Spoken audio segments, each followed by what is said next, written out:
लोग केवल धन से ही प्रत्येक वस्तु का मूल्य आंकते हैं।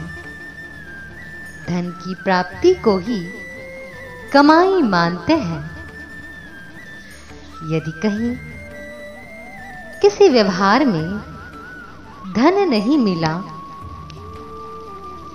तो ये मानते हैं कि वहां कोई कमाई नहीं हुई, कोई इनकम नहीं हुई। यह मान्यता ठीक नहीं है। आय, कमाई या इनकम का स्वरूप केवल पैसा नहीं है। बहुत सी अन्य वस्तुएं भी हैं। अनेक व्यवहारों में आपको गिफ्ट,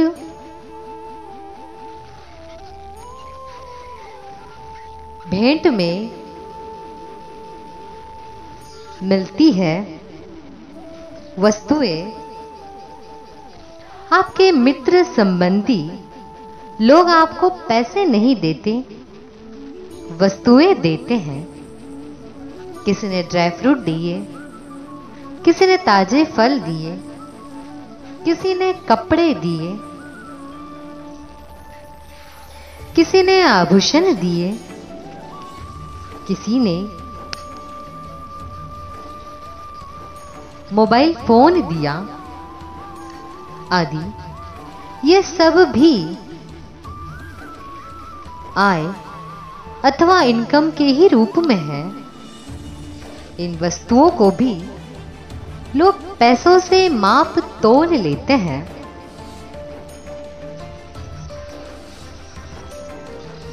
और ये सोच लेते हैं कि चलो पैसे नहीं मिले तो इतने पैसे की वस्तु मिल गई, यह भी इनकम ही है।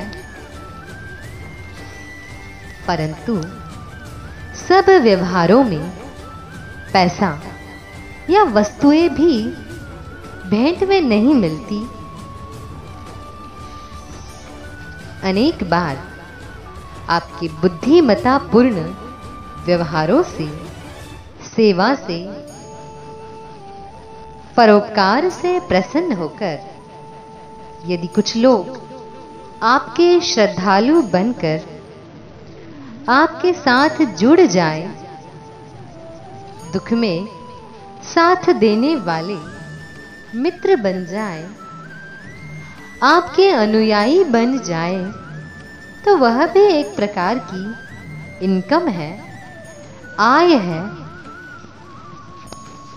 इन्होंने वर्तमान में आपकी सेवा के बदले में भले ही आपको कोई धन, संपत्ति या वस्तु भेंट में नहीं दी,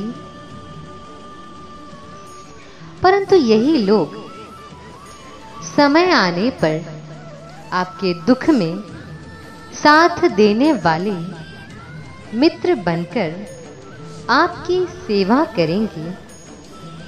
सब प्रकार से आपको तन, मन, धन से सुख देंगे। यदि ऐसा होता है तो यह भी बहुत बड़ी कमाई है।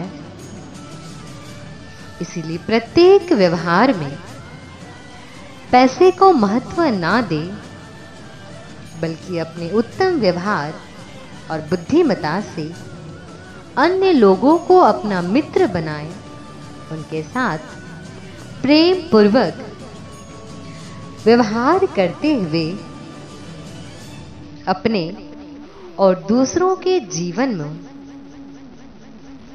सुख लाए। स्वयं के जीवन और दूसरों के जीवन को सुखमय बनाएं। याद रहे, धन आदि जड़ पदार्थों की तुलना में चैतन्य प्राणियों, आत्माओं का मूल्य अधिक है। धन को कम महत्व दे और चैतन्य व्यक्ति को अधिक महत्व दे,